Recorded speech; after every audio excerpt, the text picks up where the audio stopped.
Well, hello and welcome to Talking Dogs on a Monday. Of course, we are talking all matter sporting press Irish Oaks. It kicked off at Shelbourne Park on Saturday night. There was drama, there were shocks, there were brilliant performances, and it was great to see one or two superstars returning to the track. As always, I'm joined by the Cheshire Cat, Sarah Kinsella. She's been down in Kilkenny watching drift car racing, believe it or not. I'm sure we'll get a line on that a little bit later on. And of course, the Oracle, the man that's always at Shelbourne Park, very much like myself, representing the sporting press.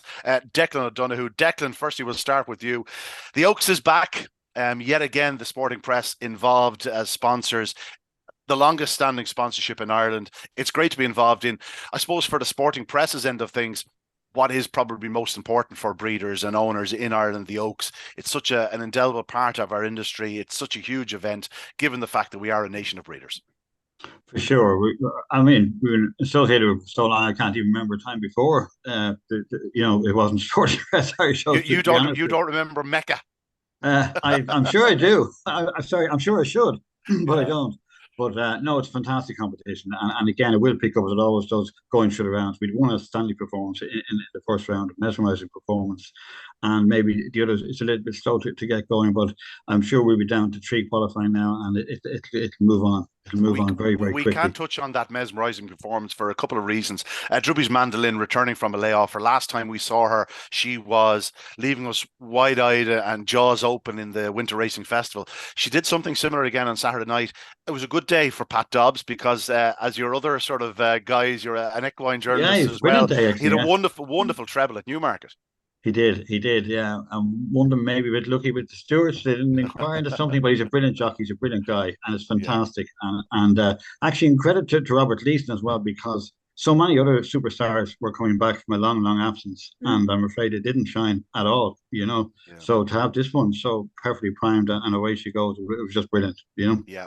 Well, the lady beside you, Sarah Kinsella, you're always beating the drum for the fairer sex. One or two of your favourites were in action, but it's just a great competition from from the very start when I can ever remember it. It's always been a special competition. And you look now when you see some of the stars in the competition, the likes of Droopy's Mandolin, as out of Droopy's Curio, who herself was an Oaks finalist back in the day. There was one that really caught my eye in defeat out of an Oaks winner. We'll get to that a little bit later on, but from a performance point of view, from a breeding point of view, from the names involved, and it's just a special competition.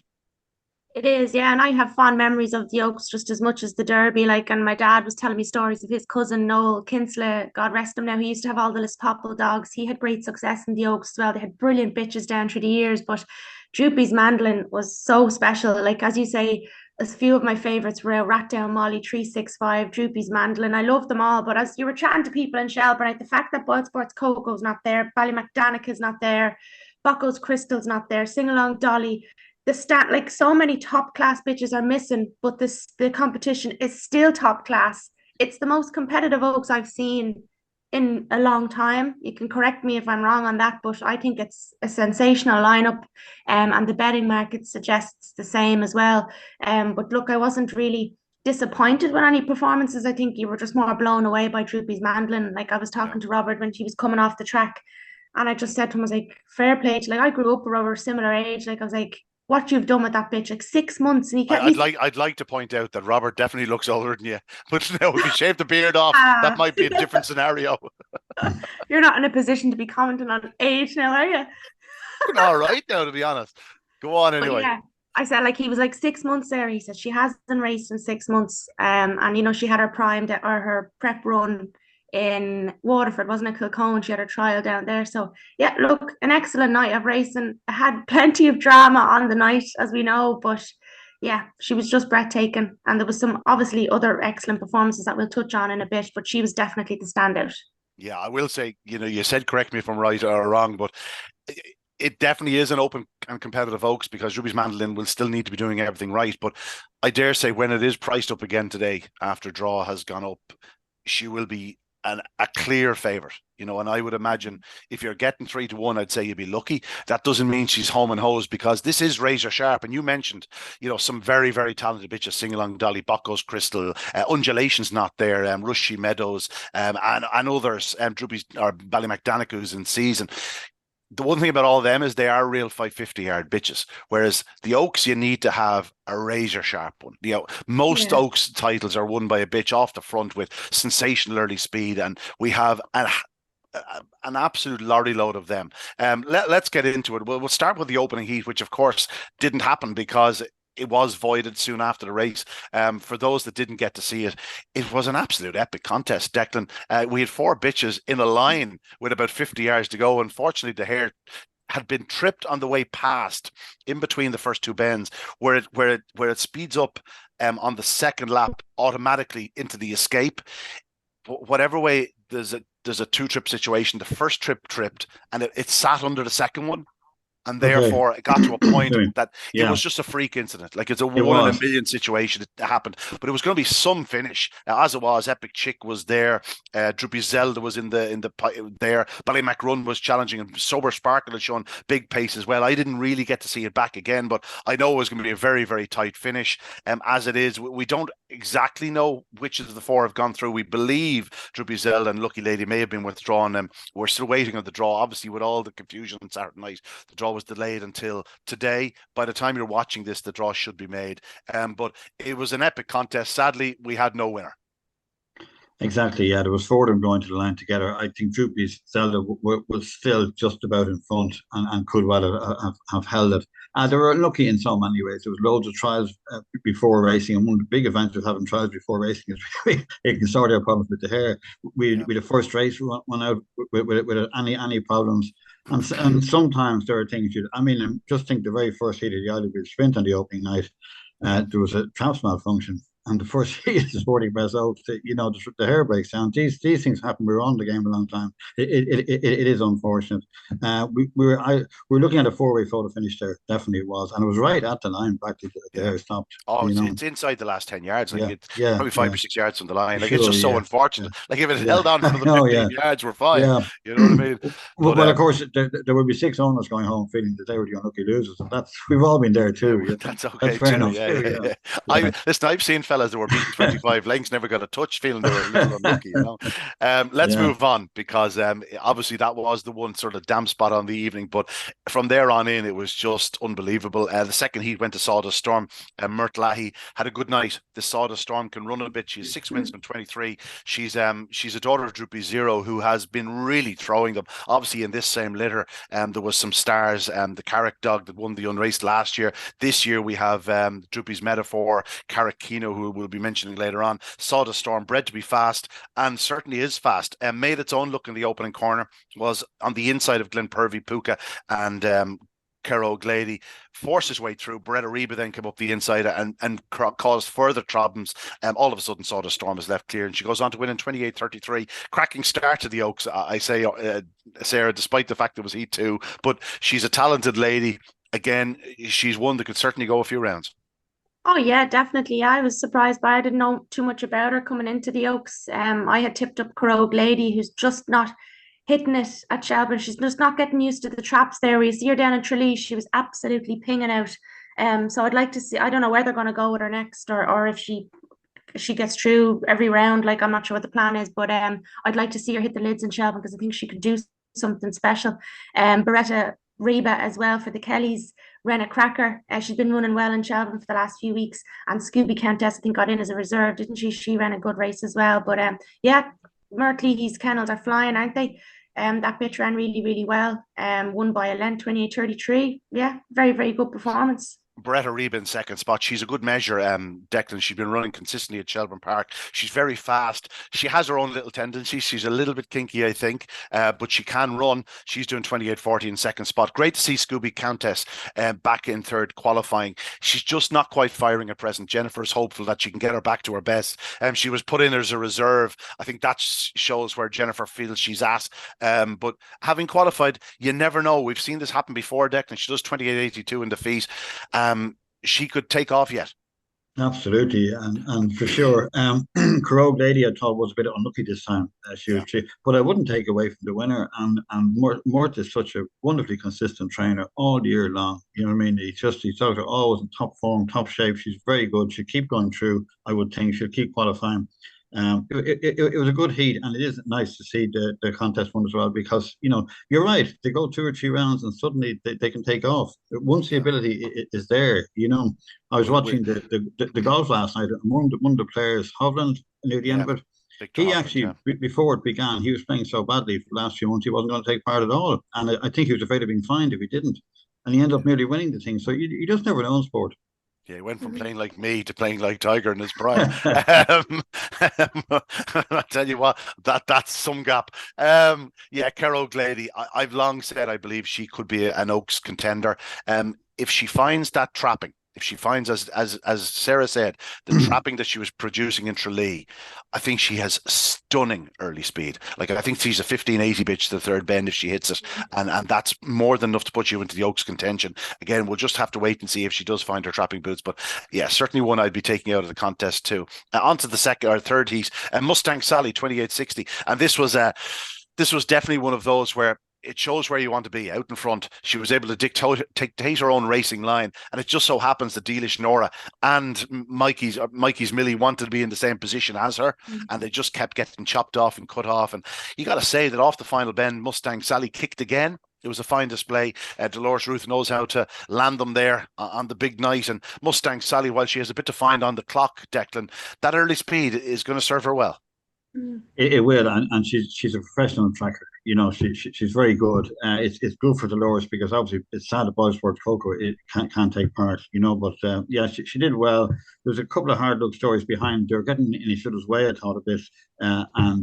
But look, she's gone through, and she will keep qualifying for sure. Yeah, I would say Dolores isn't too upset about Boysports Coco. The fact that she's now bred her to Razzle Dazzle Billy, I'd say she's full with excitement, and what the future holds, because that's a great mix. Razzle Dazzle Billy, it's hard to believe that he served so few bitches. If you look at his legacy as a grandsire in particular, he's grandsire of the last 2 Derby winners. JT Jet was out of one of his daughters. He's had a great legacy. Sarah, behind Mustang Sally, Dealish Nora, again catching the eye. She's got great form in the UK. She had a good run at Shelbourne Park 28:31, and you always get this feeling from her that there's a hell of a run bubbling under the surface. Yeah, definitely. That's the one I put up. I didn't have a great night on the tip in front, whereas the week previous I was flying, but that's the way it goes. She was 4-6 on the night.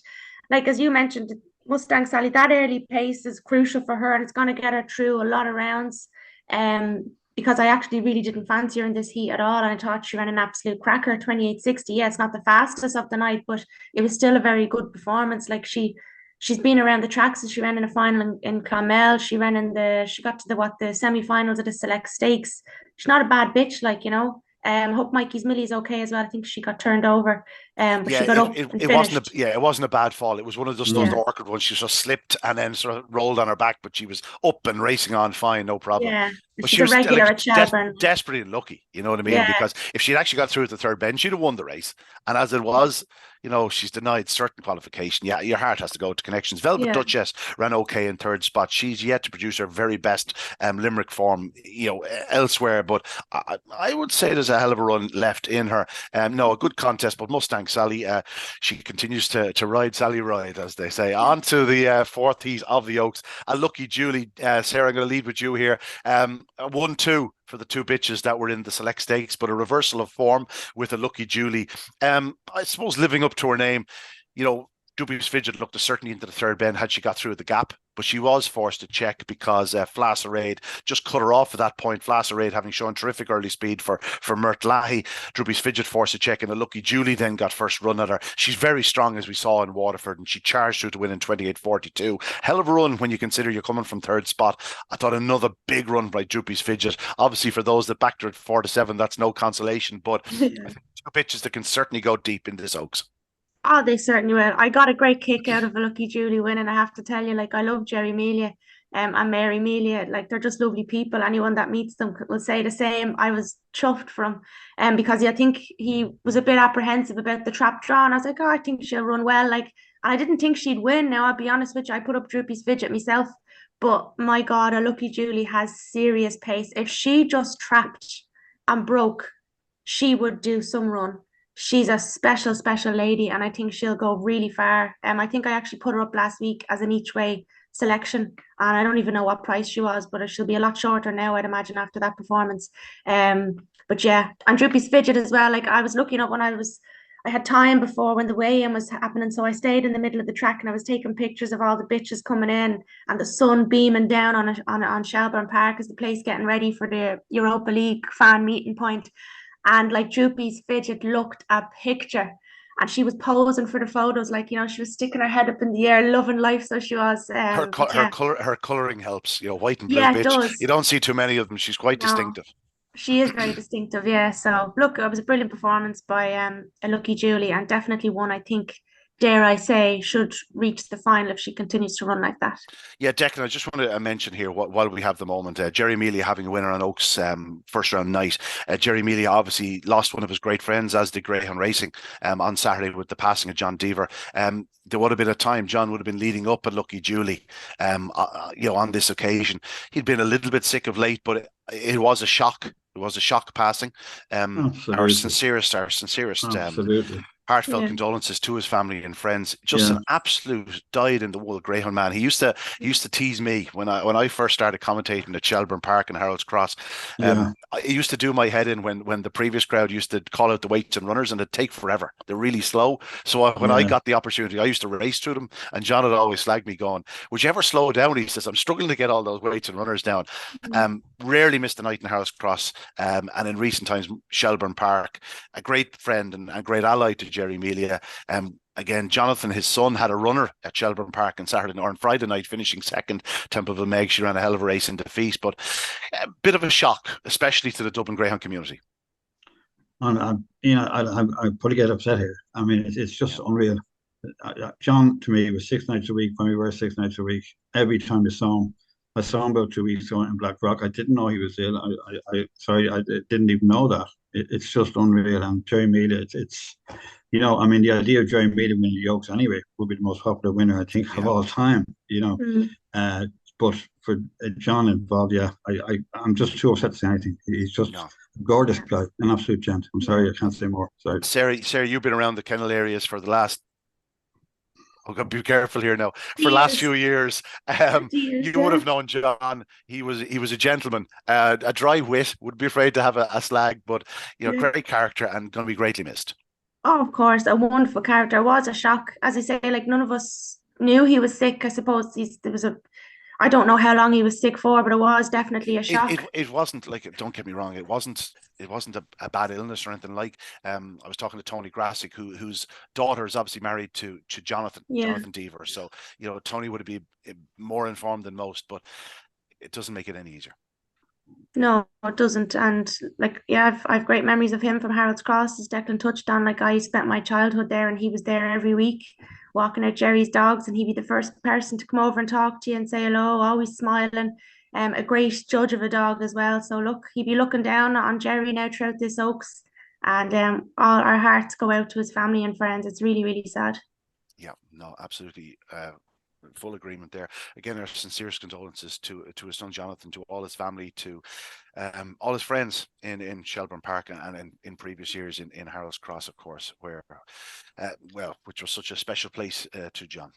Let's move on. The fifth heat of the Oaks, and this was on paper one of the more open heats of the round. I suppose in hindsight, it sort of made sense that Alwyn Mee ran a big race, Declan, because in a race that probably did lack early speed, she was probably the one most professional of them all. And when she did get to the front, she quickly opened up a clear enough advantage. And if you look at her card in recent times, it probably is a suggestion that she's been lightly enough raced. Maybe she was coming back from seasonal rest, but she put in a big run here. This was a fine display. She never really looked in danger, and she came home winning at 6-1. 28.65, and that's 6-1 in hindsight, going, well, that was too big. I can't believe we let that go. Yeah, it was an amazing price in hindsight, yes. And she's a good Beavers Mary second. She's a good yardstick there. Head in the window didn't just hit her for whatever reason. You know what I mean? And she I thought head in the window recently had been breaking better than she used to. But probably this is a very, very top level here, and there's no room for error. But the winner is a very professional one. Shouldn't have been 6-1, and I think once she's in front, there was only going to be the one result.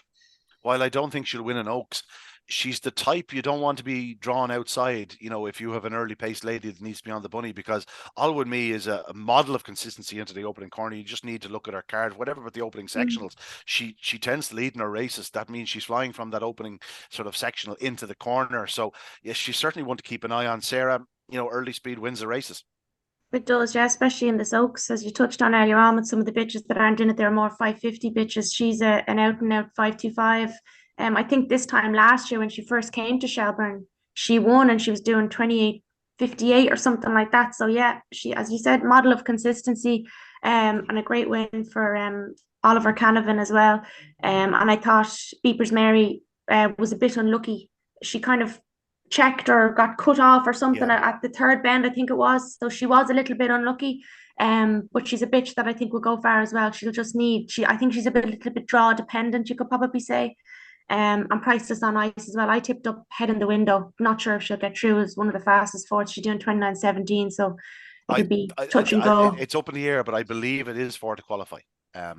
Okay. And fastest fifth, so that shouldn't be a case. But again, with the confusion on Saturday night, it's hard to know. But I believe it's for to qualify.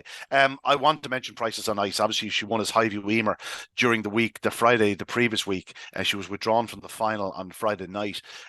She's now known as Prices on Ice, obviously owned by Brian and Kathleen Murphy, trained by Paul Hennessy. God, I thought this lady caught the eye. She's very young, she's very inexperienced, and she probably does lack a yard of early speed, but she absolutely hammered home Declan.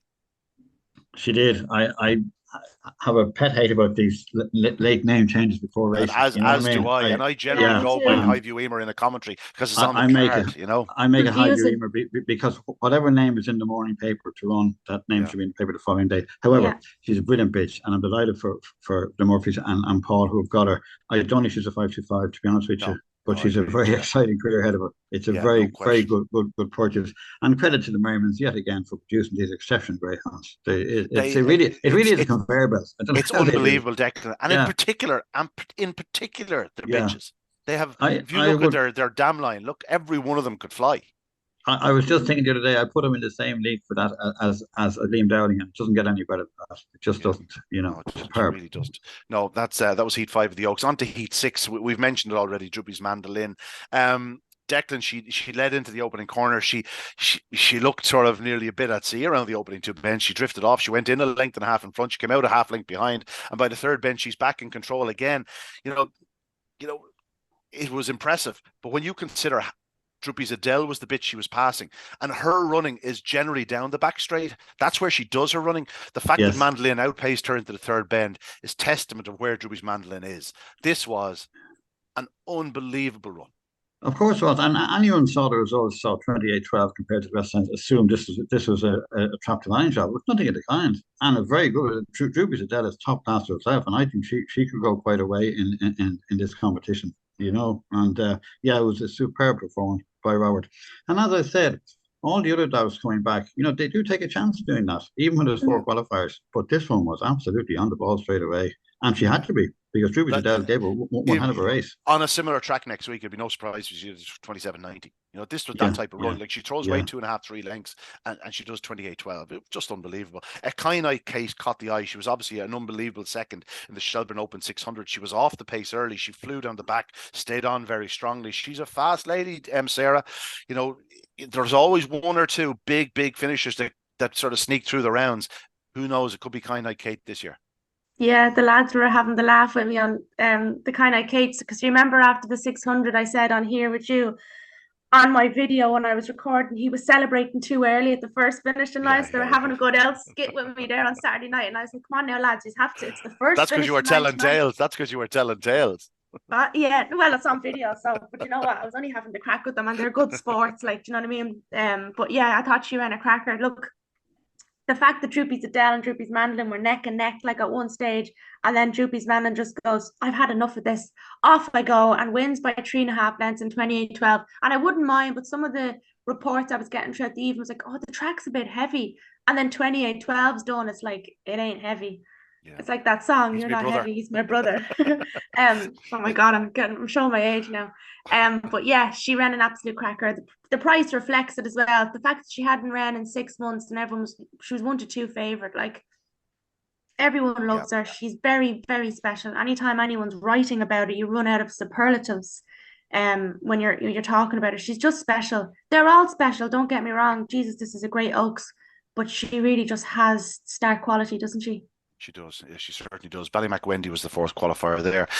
Yeah, Drewby's Mandolin. Very hard to match that. On to Heat 7. Annie on fire. Annie on fire. Sarah Murtlahi, again, another very impressive winner. She fast out, made every inch of the running, 28:36. She's been in great form. Often it's consistency at the boxes. That's her issue. But when she does hit it, like she has a 28-21 at Limerick in the semi-finals of the Limerick Oaks, you know, she has a couple of good runs at Shelbourne Park in the past. I think she has a couple of good runs around Waterford as well. Not on her card on Saturday, but if you look at the more in-depth form, but this was just a fine display in front. Annie on fire. Yeah, and like she's a lot of experience now at this stage. She's raced Kilkenny, Shelbourne, Thurles, Cork, Limerick. She's getting around, like, you know, and I love to see that in Dogs Week. And they're kind of running well at various different tracks. But that was a really good performance. A 2:03 sectional as well, 3 lengths, 28:36. It was really, really good. I wasn't expecting it, I'll be honest. I tipped up 3:65 in the race. She wasn't at her best. Hopefully she'll get through as a fast as fifth. But look, it was just I thought it was a bit of a weird contest, and I thought Chelsea Pat would have ran a better race. I know she's in against top class bitches, like, but she's a regular around Shelbourne Park. Maybe she was just too far out. But yeah, Annie on fire, brilliant performance. As I said, Mertley, he's on fire, isn't he? Yeah, on fire. Annie on fire. Fire. Sorry, I was confusing the Thurles run. The Thurles run was in the Champion Bitch Stake. She did the 28:82 run. That was in the second round of Champion Bitch Stake, not Waterford. It was a hell of a run by Annie on fire, but for me, there was only one to take out of this race. Declan, Tell on Bella, a daughter of Drewby Sydney out of Ballymac Beanie. I was immensely impressed by Tell on Bella. I think this lady could be very, very special. It was only a third start. She missed a kick. She raced into the corner. She had to battle her way into second spot. She closed on the leader to the last bend. Didn't find an awful lot up the home straight, but she, you know, like she's beaten 3 lengths. She's doing, you know, 28:57. Am I right? 28:57. Yeah, Tell on Bella. Oh, I gotta tell you, Declan, I really like this lady. You know, if she was a touch of 16 or 20 to 1 for the Oaks, I'd be certainly have my few quid each way. I think there's a big future there. I wouldn't mind having a few quid each way on the winner. No, I think she's superb. I think she's superb, and what people are missing, she's been around the country so much, but she runs Shelbourne very well. Yeah. I thought she was a good thing there. To be honest with you, in that race, she's very, very good. She was the 3:65. You know, to me, in my head, is long distance. That's it's very hard for them when they. Like, she was never a 5.25 yard bitch anyway, but it's very hard for them when they've gone over 750 to come back. You expect her to do fast trials, but you know, when it really comes down to the sharpness, she's the best in the race, but it's not her trip. But I think Annie on Faya is very, very good, and she's a good tracker. She's one of these ones too that often you see in mid career. They just get a bit better, that tiny bit sharper with experience or whatever. You know, I think she's very good. I agree. The runner up is exceptional. Of course she is, but I will have the winner as could be a dark horse in this competition now. You know? And ironically, the winner could be a bigger price than Tell on Bella. Yeah, probably will be actually. Yeah. No, I'll stick with Tell on Bella. I'm going to stick with Tell on Bella, right? I think there was something there now. I really like her. Yeah, I really like her. On to the 8th race. Something we don't know. Huh? You know something we don't know. It's there for everyone to see. I thought you'd see it on the track. Have no doubt she's a bit special. And she's very inexperienced. It was a very great inexperienced. Run. Very inexperienced. That's and to run like that in that company is just so eye-catching. Yeah, she'll improve even more. Yeah. Yeah, she is brilliant. But the only catch, I think, in these big competitions, when you get to the later stages, inexperience can sometimes be what puts you out. You know, you can't afford to be doing 2:14s. You have to be doing a 2:04. You know what I mean? That's the big difference. Let's get on to Heat 8. We've been speaking about bitches returning after layoff and whatnot. Declan, I put it to you that Rathdown Molly is just coming along, cooking nicely. This lady would hit peak form by semi-final stages. You know, 28:59, there were faster winners on the night, but I'm not sure there were any more professional winners on the night. No, and credit Mary, she's only out there last few Saturday nights, just teaming up. Lovely for this. She ran well. It was one of the tougher heats, certainly on paper. There was a bit of traffic in behind, but she was away and gone. She's a top class greyhound. She loves Shelbourne, and she could go a long way. in the competition. Definitely. Yeah. Sarah, this one is one of your beloved stars, I believe. Yeah, I absolutely adore her. And it's gas. So when she comes to the racetrack, Mary just say she doesn't want to know anybody. She's just focused on the race. And whereas Bit at like home, Mary. she's well, no, I don't agree with that. I love Mary. But yeah, no, she's like at home, she's all bubbly and lovely and pet me and cuddle me. And at the track, she's just like, she's gas. I went to pet her, and Mary was like, no, she doesn't want to know you. She doesn't want to talk to you. She's just focused on racing. Look, she hadn't raced since January, and then had two runs before the Oaks where she finished second to Droopy's Camari, and she led all the way, I think, in that race, which she can be forgiven because she needed the run. Then comes out and beats Scooby the Jet coming from behind, just held on the line, and then does that on Saturday night. Like, kudos to Mary Gilbert trainer. Like, I love this bitch. I really do. I have a massive soft spot for her.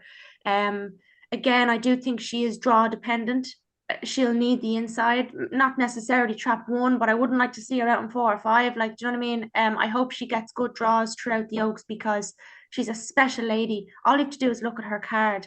Look at the finals that she's won, the finals that she's reached. She's nearly €30,000 in the bank. I love her. And Let's Go Bubbles. I'm a huge fan of her as well. She ran a cracking race. But well done to Mary and Skip. I thought Rat Down Molly was sensational. Yeah, I'm not as worried about the draw with a lady like this. Now she has the 45 races under her belt. Like, she won a consolation laurels from Trap 5. She's won numerous races from the middle. Yeah, she was definitely draw dependent earlier in her career.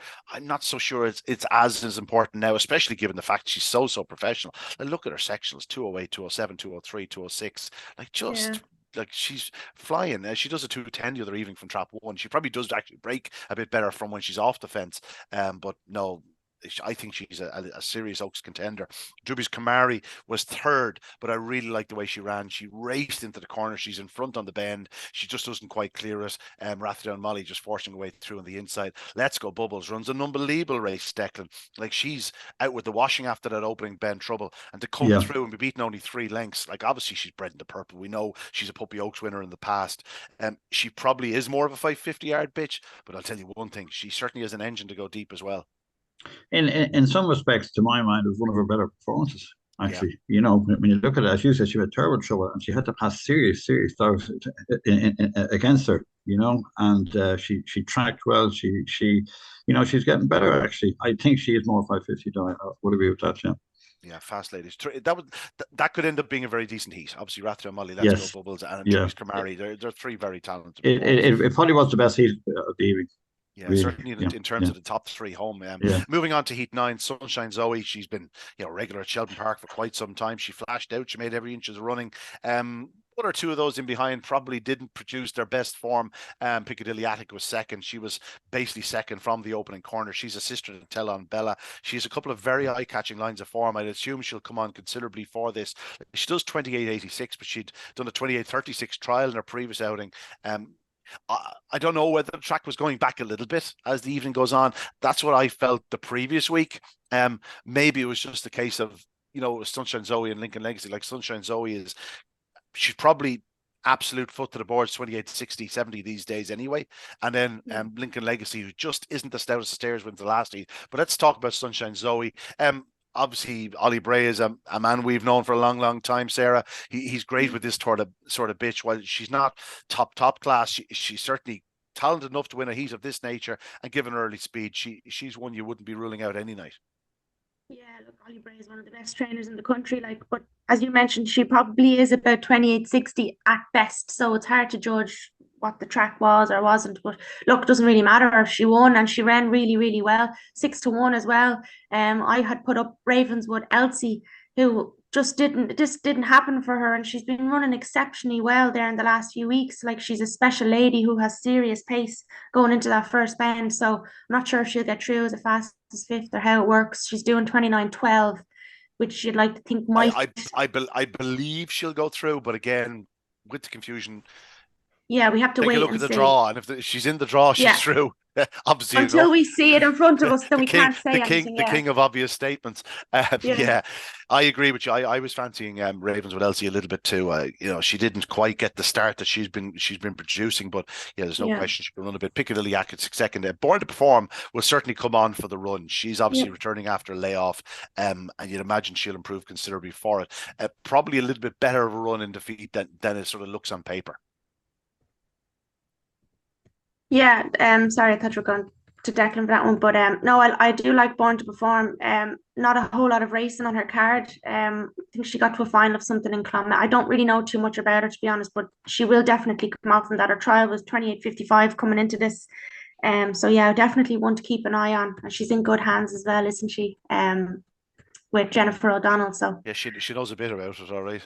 Yeah. Uh, She's well experienced at this stage. Yeah, isn't it great actually though? Like in the Oaks, like all the ladies in the country, but the women trainers, the female trainers, like there's probably more of them now than there ever was. I sound like one of those TDs who's going, there's more women going into the election this year now than ever. I'm like one of those, yeah. But no, genuinely, I think the women are absolutely flying it. I really do. Don't know what you think, Declan. I always think that. I think that all my life.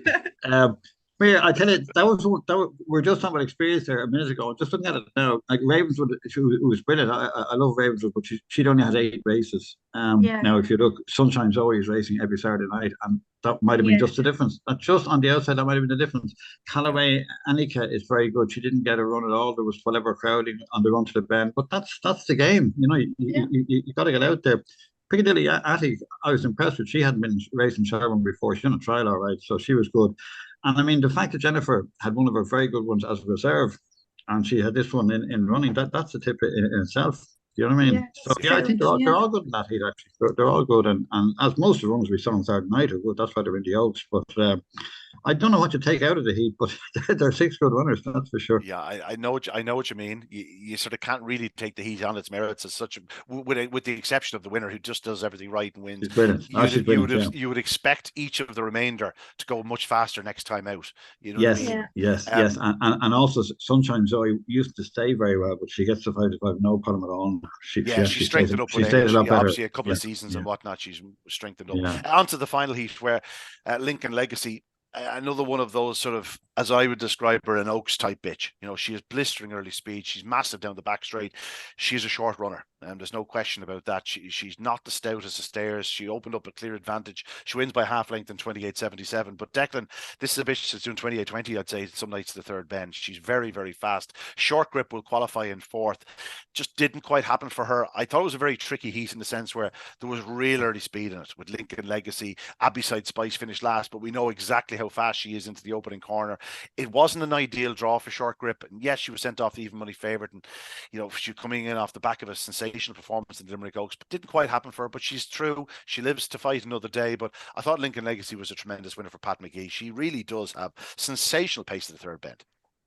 Yeah, it could be a case one was coming from racing Shelbourne last week, and the other was coming from Limerick. That can make a difference at the break. They're both top class. They're top class. Lincoln Legacy will keep improving. We know how good Short Grip is. She made a tough race, but the 5-2-5 and Shelbourne are at this level. They are tough races. You got to be sharp. You got to be out and around because the longer this goes, the harder it will be to come off the pace. But I think she is fast enough to go to lead as well. I think it was just different traps, different hair coming from Limerick, and that probably caught her. Yeah, she is the middle seed. Trap 6, perhaps not ideal either. She'd probably prefer to be drawn in 4 or 5, but she won't get that too often in this Oaks. Maybe Trap 5 a few times. Sarah, again, early speed wins the races. Lincoln Legacy. She's always promised so much, and she's only twice out of the frame. This is her third win from 10 starts, but she's been second 4 times, third on 2 occasions. That's because she's generally in front or right up there in the driving seat early. Yeah, sorry for the noise. There's construction going in here where I am. I don't know if you can hear that in the background. Must be Shelbourne. Yeah. Must be Shelbourne. Something's going on. No, I'm stuck down in Limerick because I was at that Red Bull event last night. The Red Bull Drift Pursuit, which I'll talk to you about later on. But yeah, so sorry about the noise. But yeah, I didn't do my research properly on Lincoln Legacy. I had forgotten that she was in the Puppy Oaks final behind Sing Along Dolly. And when I was chatting to when I was taking the picture with young McGee, I was like, oh, what's the crack? Jeez, she ran great. And I didn't even realize she was in the Puppy Oak. So I didn't do my research properly. So I apologize to Mr. McGee for that. But yeah, I thought she ran an absolute cracker, 28.77. She'll come on from that. She needs a few runs under her belt. She doesn't have a whole lot on her card. So I thought that was a really, really solid performance. I was a bit, I don't know what to make a Short Grip. She flew up, and then I don't know whether it was the change of track or what, but she lost ground quite quickly or something, didn't she? She with three just got up her inside, sort of gave her a nudge on the open corner, and she loses a little bit of momentum, and then all of a sudden a couple more past her, and she finds herself sort of in amongst dogs down into the third bend, and in the end she actually ran quite brave at the third bend, and yeah, she moves fourth sort of in between the last two bends, and then goes on to qualify. But I agree with you, like if Lincoln Legacy's not in the race, she probably does go round in front, but just the fact that Lincoln Legacy appeared up her inside and she was sort of, oh, where'd she come from? Because that's the sort of early speed she does have. Lincoln Legacy, she's terrific into the opening corner. Yeah, she really was. She's special. She'll go far, as you keep saying. Like in this, like it's all about early speed wins races. So I definitely think she's one to keep an eye on. 204 sectional as well. It's up there with what the best that they were doing throughout the night. So definitely one to keep an eye on. I can't wait to see what the prices are when they come out now after the draw. Damien be on the. Oh, Damien had a winner actually, didn't he, on Friday night? We must say well done to Damien Lonigan. He has he's in a syndicate with himself, Owen, and someone else, and they had a winner in Clonmel, I think it was. So well done. Clonmel, yeah. Poets Dawn was second. She's been running so well, Declan, for Lawrence Jones and Ray Byrne. She's a good marker, 28.39 and 28.37 in recent times in Shelbourne Park. She has good sectionals, 203, 202, but she's actually a little bit vulnerable from there into the line or into the corner. But I'll tell you one thing, she's a hard runner. She is, and she comes on well, and she looks to kind of could keep qualifying. Yeah, definitely she does. Yeah, she's one of the ones in it that doesn't have to lead. Yeah, no question about that. Aren't we all? As another, she's a member of that. Yes, similar, yeah. Jet Ski lady. Yeah. She's similar to that. If she could just find her starting, because she actually does have a bit of early speed, but she's just not the most. She's not the most electric trapper. Yeah, she has loads of boot. She is 28.26 on her card, and as you said, we don't know which bitches are going to take off, and there will be 4 or 5 bitches that'll be half second better than they have been in recent times. But generally, their trapping habits don't really change after about 10 or 11 races. So that's what she is. What she is. But she's been in a lot of races, and she, of course, will be better over longer in time. Yeah.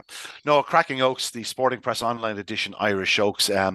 We saw 10 heats. We had 9 winners.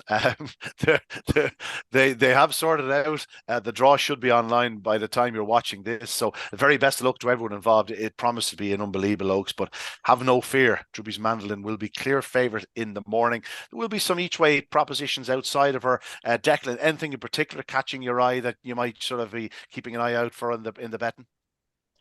Well, we've mentioned quite a few.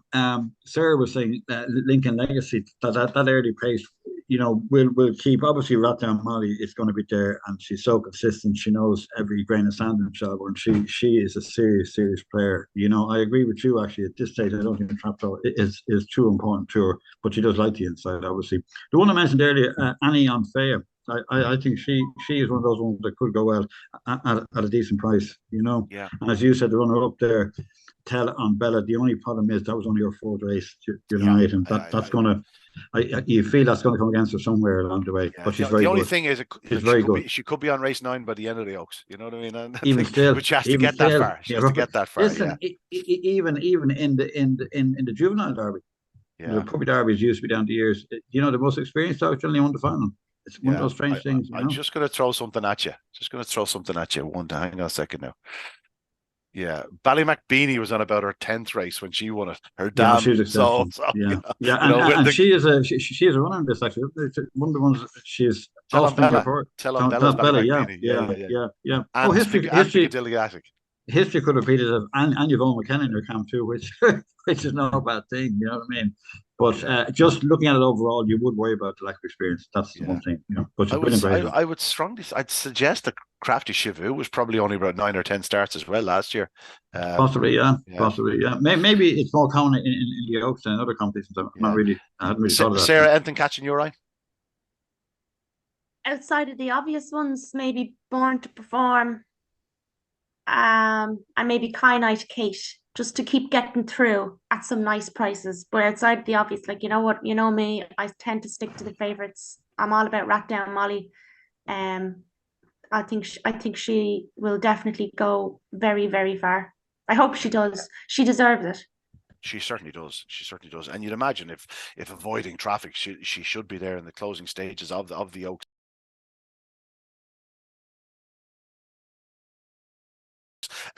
Let's move on. Shelbourne Park on Saturday night.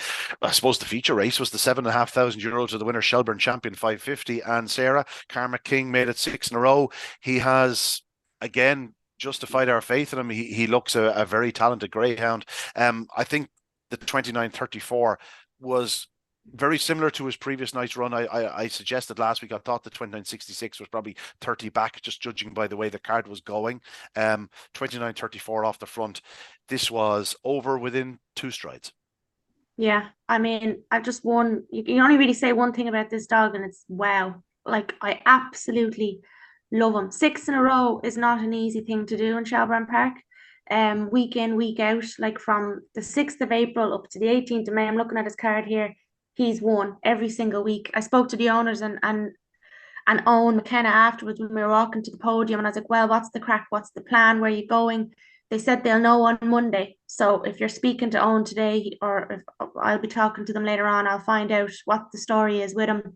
I don't know where they're going to go. Like, is there anything of? I don't think they're going for the National Produce Stakes. Maybe they will. I would imagine he's a race of champion stakes. That sort of an idea, Declan. Would that be what you'd be keeping in mind? 550 round Tralee, given the fact that he's owned by Timmy Carmody, and then Champion Stakes looks an ideal one from. They have a lovely break then, but you'd imagine they'll consider a Ledger or something like that before the Derby. Yeah. Oh, the owner might, and he's from that part of the country, but I would never let him outside Shelbourne. That's his track. Shelbourne 550. I mean, I tell you one thing: the Oaks were starting Saturday night. I wouldn't blame them if they wished the Derby was starting Saturday night. I've said that to people. If the Derby was starting in 2 weeks' time, he'd be amongst the top 4 or 5 in the betting. There's no question about it. Yeah, I wouldn't let him out of Shelbourne. Absolutely, it's not a Susie Sapphire. All knows the score. That's their track, and you keep them there. I have a slight caveat to Saturday night's race in the sense where he will have much tougher tests. It was a contest of real quality, but none of them are what you would describe as early speedsters. Sid Zafiro, even though he's at a Susie Sapphire, looks a real 550-yard greyhound. He's very strong. I'm sure there's better to come from him, especially when he does find his trapping boots. He has shown that he can trap. Silver Hill Adam is strong. Carrick Keno, I'm afraid he's just left his trapping boots behind him in recent times. He's not going to a corner. Swords Hero can do a bit of everything. He's good all-rounder, but I wouldn't have described him as a serious early speedster. And Mairead's Prince on the outside is very strong indeed. Run a huge race in the feet, but Carmack King is so professional, and you could tell by it the other night. It was his fastest section, a 3:41 as opposed to a 3:48 was his best over the trip before, so he's gone a length faster to the winning line. That could be to do with the track conditions as well. But 29:34, Declan, fastest time of the year. As you said, he is every inch of Shelbourne Park greyhound. Yeah, I thought even in his first comeback race this year, it really was. It's something made you just sit up and say that was different. That was different, And he's done it every week since. The first 2 to 3 nights he ran in Shelbourne Park, the track wasn't flying. No, sorry. Each one of those nights you went, that was a hell of a run. And how do we take that at face value? He does 29:78 in his comeback run at Shelbourne. Same night, the Easter Couples won in 29:77. Yes, exactly. I thought the first night he was back this year, I said, this is different. This is different. He really is special. Yeah, and he's done it every week. Swords Hero is a good dog. Mairead's Prince is potentially a exceptional dog. Greyhound, absolutely, yeah, sure, yeah. Carrie Keno, once I backed Carrie Keno for the Derby, that was the end of that. I'm afraid he has you put the mockers on him, Declan. He took a tumble, I believe, the other evening, but hopefully all did, well with Carrie Keno. He did, in fairness, he did, yeah. What I liked about Carmack King was the way he actually did increase his lead from the last bend home. I agree. Against Mairead's Prince, that's not hard. That's not easy to do. I would have suggested that the connections would love for the Derby to be starting in a week or two's time. Absolutely, he is an absolute. He's on a monstrous run of form. There's no question about it. There's no, there's nothing to suggest he won't continue this run of form towards the end of the year. I'm sure Owen will plot a campaign for him. He won't be massively raced, I'd imagine, before the start of the Derby, but he'll be given plenty of opportunity to show his class again. Have no fear about it. Champion Stakes, the obvious one, isn't it? Is that still in July, or does that change on the calendar as well? I think it's the same dates as in That'd be perfect. Yeah, because there's not really much else for him between now and then, really, is there? Because as I said, the race of champions and the Ledger, both 550-yard competitions. If it was 525 race of champions, I'd have avoided it. But the fact it's 550, I wouldn't be surprised if he took that in. And he's won in Tralee before as well.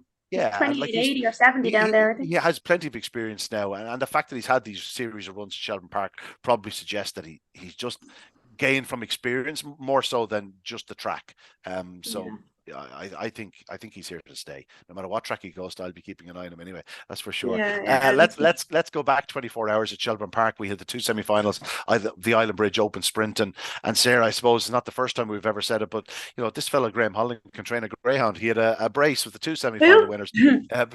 Ballinakillalf and Romeo Taylor. Ballinakillalf, first of all, he's never going to be an electric starter. He never has been, but his pace into the opening corner, if you leave him alone into the opening bend, there are very few that can contain him. Yeah, he's I love watching him. He's a special dog. I'm delighted for the lads as well. The Pillar Syndicate, who we know, like, they put so much into the game. They deserve they have had success, obviously, but continued success. I love this dog. 1847. That's not too slow. 2.5 lengths to get me up, son. And Cree Jojo was running very well. It's just, I suppose, unfortunate for him. He's facing these top class dogs, because he is very good in his own right. But Alf is just special. I mean, Graham Holland, his kennel is just oozing talent. And if I just had one of his dogs in my kennel, I'd be lucky. Yeah. He's about 25 of them. Ballinakillalf, Declan, there's not an awful lot we need to say about him. We know how good he is. Again, it's the same every night. He's not a flyer from traps, but he really motors, especially the sort of second half of the run up. It's sort of halfway to the run in run up. It's almost like he engages a different gear, and he just shoots past dogs. He runs such a fluent opening corner that he sort of races to bed at that point. Get Up Me Son is a very talented young sprinter for Mark Robinson. I think there's a lot of good wins in this fellow to come. And Cree Jojo, who's recovered from a career-ending injury effectively, and to be running as well as he is, and to be a leading player in the final, given the draw. 3 good greyhounds gone through to the final there. Absolutely, yeah, and the winner is exceptional in every respect. I mean, I can't remember a top class sprinter that kept missing the break, but this guy does it. It is something else, and he's serious pace. He'd be some dog over 5-5 again. I mean, the pace he has is just exceptional. Yeah. But he has his kennel mate to face in the final, and that won't be easy. Yeah. He can't give him too much of a lead. No, let's get on to the second semi-final. Romeo Taylor, who of course won the Rural Kennels Open on race stake, beating Ballymacdanica, Carrickino and Co. back in early February. He's all about early speed. We knew it even back then. He's a very, very talented greyhound. They threw him into the super sprint at Curraheen Park, and he hit the lids on one occasion, and that was in the semi-finals. He did a 1743, beating Hope's Hurricane, out of luck in the final from Trap 1. Then in the opening round of this competition, he was third to whatever next after missing the kick. But the other evening, he found his trapping boots, 1841. Declan, it was just a terrific professional performance by a very, very speedy greyhound. It was. Exception is the word. And I think with a repeat, he'll be very hard to beat in the final. I know that the Pillar Syndicate won't be happy to hear that, and I understand that, but he is really, really special. That's if he repeats that. Because we know what Ballinakillalf will do. That's a guarantee. Cree Jojo isn't out of it as well, as you were saying. They are six good sprinters, but it's just the quality of this. Now, I must admit, Graham Holland is just, I've been a fan of his since he arrived here, but I didn't normally associate him with sprinters. It just wasn't. But obviously, the man can and his team can do anything. He's had a few now. He's had a few.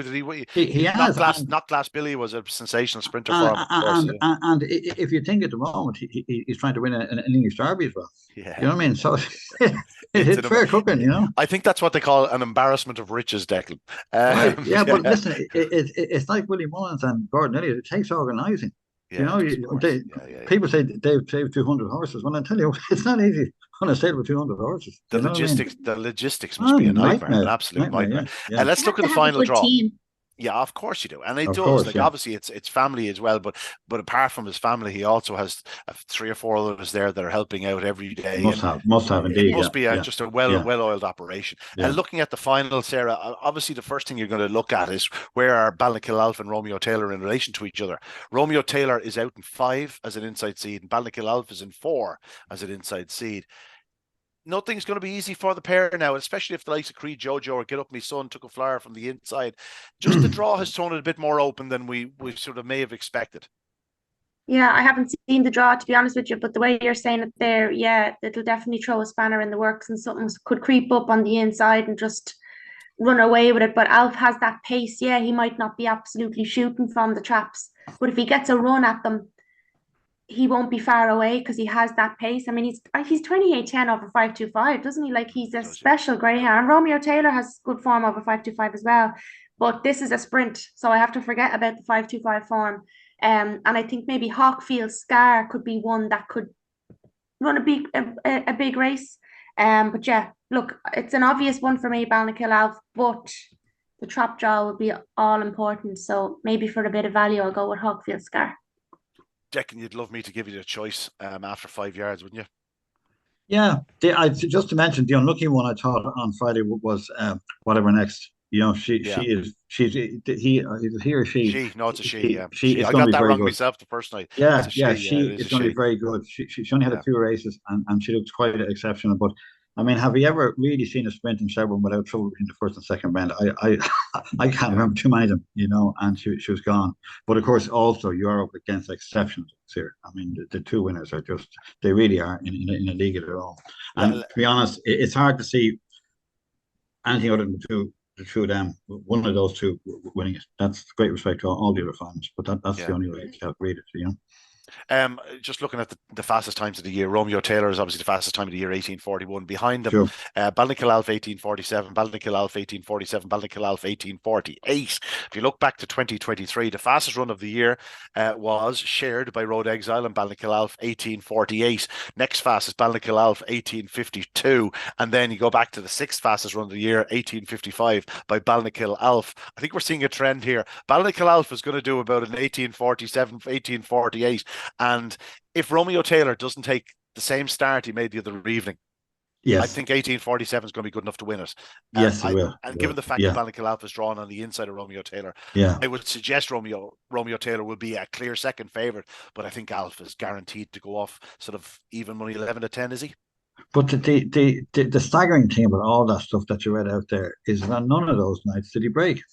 No, we're talking about sprinting here. Yeah. You know what I mean? It's just What's unreal, the isn't track it? record for the sprint again? Oh, it's stupidly fast. It's 18:18 or something. It was actually in this competition a couple of years back. Gizmo Cash did an 18:18, and Oh then yeah, of course then you have Ardnasul Jet, Yeah. who did the 2 or 3 massive runs, the 18:30 runs in the competition back in 2019. He's an 18:33 and an 18:38. Like, boy, you're talking the very best of the best here. You know what I mean? Like Balnakill Alf, his 18:47 puts him in the top 20 runs of all time over the trip. And again, as Declan's alluded to, every one of those track record runs was probably done with a flying start. Balnakill Alf is doing them without Walking he's fourth hitting the ground. Yeah. You know what I mean? Yeah, he's definitely No, special. it's a great competition, the Island Bridge. It's obviously, it wasn't always known as the Island Bridge, Declan. We lost the sort of name for a few years, but it's great to have it back, you know, as the Island Bridge. Funny you say that. Funny is someone told me, even I don't remember this, Jerry Millian might, but apparently there was a track in Chapel Lizard once upon a long ago. And I think the Island Bridge thing comes from that. Yeah. I think there's some of that, but it was in Harris Cross for years, as you know. And then it was the Peggy Kelly's, the Greyhound Barn, various places. But yeah, very much. Yeah, we're after doing a lot of talking, so I'm afraid we're going to have to race through the remainder. Just at the exceptional racing, of course, over the weekend. On Friday night, we saw the 2 semi-finals of the Champion Open and Race Stake down at Kilkenny. I don't know whether if either of you got to catch up on it, but a fine display in the opening. He's by Montine Wildcat. He's very well bred, son of Dorothy's Wildcat, Sea Glass Shadow. Beaming Opium was the likely pace setter from Trap 5, despite being a 20-1 chance. she went up very fast, edged inwards into the opening corner, but on the bend, Montine Wildcat arrived with a rush, took it up, took a couple of bumps, but finally got loose, went on to win in 29.05. You can take a couple of lengths off that for the trouble. Greenmount Bale absolutely raced home in second spot for Owen McKenna, but a lot to like about the winner. Montine Wildcat is trained by Rachel Wheeler, down to be owned by Rachel Wheeler, but I believe it has been sold to a syndicate that may well consist of the likes of Graham Box and Austin Whelan. So they're obviously hoping for big things from Montine Wildcat. A lot to like about him. He's a very strong running type dog. Nice early speed too. But the second heat, Broadstrand Sid, a pedigree you'll both be more than familiar with. Droopy Sydney out of Droopy's Alice. Droopy's Alice was just the most professional bitch for Johnny Linehan. Well, Broadstrand Sid, her son, is getting better and better with each night. Showed terrific early speed from the outside, edged across. The fact that he could get across is testament of what he can do into the opening corner. Went on to win in 28.79, really put them to the sword down the back straight. 28.79 a run around Kilkenny, Declan. That ain't too shabby. No, it's not. And as you said, the breeding is there. And the first argument is that the Rotas Wildcat, that breeding is coming through very, very strongly now, and they don't mind taking a few bumps. They do keep going. You know what I mean? Yeah. The Sea Glass Shadow bitch, the Dama Mountain Wildcat, was top class across the water. She goes back to Paul Ryan's breed, Silver Dollar. They're all so professional at boxes, and this Mountain Wildcat, while it hasn't flashed out of traps just yet, that could well be coming. But Broadstrand Sid will no doubt be favoured to win the final. He looks a little bit special for, as I've described them on more than one occasion, the luckiest owners in greyhound racing, the Ryan Drake Donovan Syndicate. They've owned some stars with Johnny Linehan, and have no doubt that's a final not to be missed on Friday night at Kilkenny, the final of the Champion Open and Race Stake. Tralee, the semi-finals of the Lee Strand were on. There was 3 semi-finals. I'll race through these because we didn't get to see them. Deadly Choice won the opening heat, crowded the opening corner, led on the run in at 29.74. He's a very fast son of Broadstrand Bono for Gary Hannon and Michael O'Donovan. Not the first fast one they've owned between them. Dashing Toro was second spot despite finding traffic at the third bend. He has got some terrific form through the competition for the twice a day, every day syndicate. 29.47 in the previous round. So certainly one that you'd have to consider in the final. And the second heat went to Summerfield Air. 29.67 Summerfield Air posted. This a daughter of Ballymac Best for Jerry Holian and Liam Carr. A lot to like about that run. 29.70 in the previous round, getting picked up by Deadly Choice, and that was its first win in the competition, but it's only had 5 races, so clearly very exciting. Groucho Scooby was in second spot for John Byrne. John was over in Toaster yesterday, actually trialed Groucho's Duke, who could just raise an eyebrow or two. Looked a really special dog at the back end of last year. He's over in England, but he qualified in second spot behind Summerfield Air, who looks an exciting one. And Unanimous Panther, who's been one of the more consistent dogs through the competition. He's won each of his 3 rounds, 29.47, 29.70 and 29.76, coming from off the pace last Friday night for Pat Buckley and Kieran O'Sullivan, a very well-bred son of Droopy Sydney out of Mystical Mall. Mystical Mall, of course, is the Sizzling Sarah breed, owned by Owen and Jody Troy. So a very talented one there, Unanimous Panther. And chasing that home was something you want to avoid. Cheap sandwiches owned by... You don't even get a cheap sandwich anymore the way it's gone. Yeah, they're expensive. Owned by the Bark Wahlberg Syndicate, which is a sensational name for a syndicate. Given the fact that it's called Cheap Sandwiches, you knew they had to have a quirky name, and trained by Dan Brazel. And that looks a bit of a prospect too. A strong runner. Won in its opening round heat in 29.68. Was only beaten a half length the other night, coming home well in 29.79. So a cracking Lee Strand. I don't think there's ever been a bad Lee Strand, certainly not in my memory. So another great final to look forward to at the weekend. And last but not least, we'll give a mention to Curryheen Park. There's a bit more action to come in the Deadly Kennels 750, but some good performances. Orchid Queen won in 41.92. The Gingerbread Man won in 41.80. I've long thought he'll make a talented stare. I think he's 2 from 2 over the trip now. Herlo Rocco winning in 41.98 from Fashion Model, who I think will considerably improve for that first run over the trip. But the last of the heats was won in sensational fashion by 210 Charlie or Tono Charlie, winning by 7.5 in 41.57. He was in unbelievable form during the TP Weedick Open, 7-2-5 down at Kilkenny, winning each of the 3 rounds. The final in 40.37. He's just a dog and an absolute crest of a wave for Sharon Hunt and Paul Dower. They're having real fun with him, and I look forward to seeing him in Shelbourne Park for the Cork Cullen. But before then, he could well win the Deadly Kennels Open 750. The English Derby draw was made. We've got 51 entrants. Declan, no surprise to see us with a record number of runners. We're sending over a very, very strong team, and hopefully we can land another English Derby. It will be fantastic. I do think, as ever, there's a few optimistic entries among the Irish contingent. As always. And there's certainly a couple that could do with a far longer trip. And that is for sure. But anyway, good luck to all concerned. Yeah, we don't know at this stage. I'm sure Graham, we'd love to see Graham Holland win 3 years in a row. Pat Buckley's a very strong team gone over.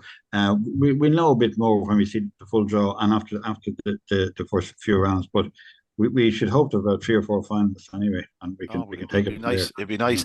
You said there about a few sort of optimistic entries. I would have said that about Price's Blake and Gate Time Nemo in my time, and both of them won in fine fashion. So it can be done. Well, they make good results. There's no doubt. Yeah, absolutely. Sarah, you'll be keeping a keen eye on Action and Toaster. I will. Yeah, I noticed in the bet, and I think the best of the Irish in betting terms is Clonbrine Treaty, then Superfast Gordon. And that Ower Cracker, who, I'm a fan of as well. We've talked about him. But yeah, best of luck to everybody. It's going to be sensational. I do want to mention, I know there's a lot going on and we're running out of time, but I want to mention the Friends of Newbridge Derby final on Friday.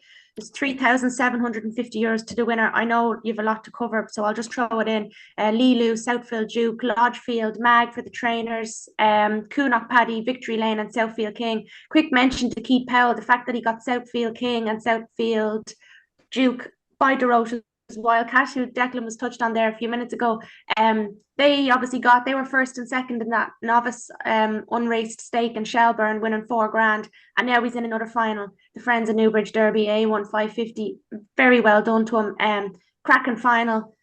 Unfortunate what happened with the card with Harlequin James. My heart goes out to Scott Phelan and the lads, but an exceptional final. Best of luck to everybody. Also, we have the UEFA fan meeting point in Shelbourne on Wednesday. Anyone who follows me on social media will know I've been raving about it. Like, this is the first time we've done anything like this. We're expecting thousands of German fans coming directly from Dublin Airport. Shelbourne Park has been transformed, as we know, over the last few weeks. I've been covering stuff showing like the grass looks exceptional. By Tommy Bolton, he's like, it's good enough to play golf on it.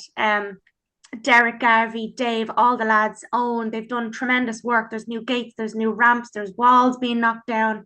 There's going to be a march then from Shelbourne Park. So basically all the fans are going to be in the middle of Shelbourne. There's going to be marquees, food, entertainment, music, and they're going to march up to the Aviva around 5 o'clock to the match. I'm going to be there covering it on social media. It's great. Our Greyhound stadia are being used where it's beyond the track, as I keep saying. We're getting, people in through the gates outside of Greyhound racing, which is important to showcase what our stadia can do, as I shown down in Limerick for the Red Bull Drift Pursuit. It's just great. Long may it continue. And I know we've been doing stuff down through the years with various different events like the Cannonball down in Limerick as well. So long may it continue. It's great. There's a lot of positive stuff to go on about Greyhound racing. I know there's a lot going on. There was a lot of drama in Shelbourne, but we have to think of the positives. I mean, there was over 1,000 people fed in Shelbourne Park at the weekend between Friday and Saturday. Platters, sweets, private parties, restaurant bookings, 3-course meals. The place is hopping, it's buzzing, and around the country as well, but Shelbourne in particular, because it is the capital, you're going to expect that. It's a lot to be positive about, and let's focus on that. Greyhound racing is in a good place, and let's keep it that way. Yeah, Declan is pretty tight in Shelbourne at the moment. All right, big crowds coming in. Confirmation communion season. One thing you want to mention there. It is tight and it's crowded, but there's a fantastic buzz. Oh, real there is an incredible buzz in Shelbourne. And they're doing a great job. One thing I have to mention is thousands of Germans doing a march in Dublin. Like, this how it could have been if things had gone differently back in the 40s. You know yourself. if only Liverpool reached the final, we would have had. No. We're okay. We're okay with the Italians and the Germans. That'll do us fine. No need to have Liverpool there. Thanks very much indeed. I didn't mean to mention Newbridge was second on my list. I know That was silly. no, I know there was a lot for you to cover. It took So me out of a hole. Lilu remains unbeaten. She's remarkably yeah, fast. She's running unbelievably well. She came from off the pace yet again. She's lengths back off the second bend. Tremendous performance by her. Well done to Nuala Lynn. She's absolutely flying. And the second heat, Kunuk, Paddy and Victory Lane both charging home to pick up Southfield King. As Sarah alluded to, the last time Southfield King and Southfield Duke were in a final together, they finished first and second for Keith Powell. He'll be hoping for a very, very similar situation. Best of luck.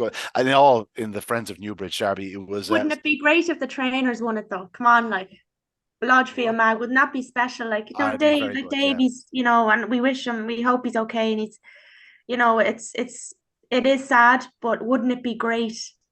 I mean, Newbridge is his local track. It'd be special if they won this, like it really would. So fingers crossed. But best of luck to everybody. Yeah, absolutely. No, a cracking competition to look. It's been a cracking competition. I don't think there has been a heat won from the front yet. I think every winner nearly has come from off the pace. Certainly, the last two rounds that's been the case. Packed with strong running trackers. That's it. Well, a lot to get through. Sarah finished it off there in great style. We look forward to the new Shelbourne Park opening. If we can keep these crowds going, oh my God, the last 3 or 4 months of this year are going to be very, very special in Dublin.